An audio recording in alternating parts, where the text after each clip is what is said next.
Belum bergulirnya kompetisi sepak bola tanah air membuat kecewa supporter Sriwijaya FC. Para supporter prihatin dengan keputusan polisi yang saat ini masih belum memberikan izin kompetisi sepak bola digulirkan.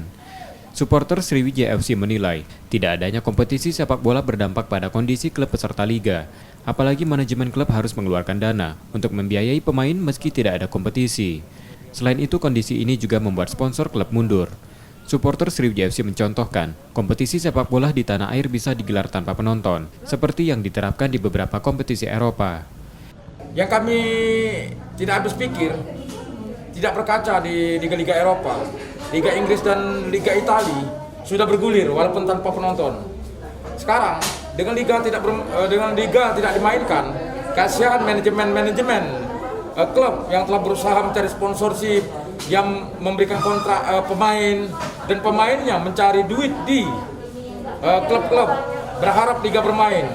Kami berharaplah kepada pemerintah untuk, terkhusus pihak kepolisian, untuk memberikan izin kepada Liga 1 dan Liga 2 untuk digulirkan. PSSI dan PT LIB selaku operator kompetisi Liga 1 dan Liga 2 berencana kembali menggulirkan kompetisi pada Februari tahun depan. Nur Muhammad, Kompas TV, Palembang.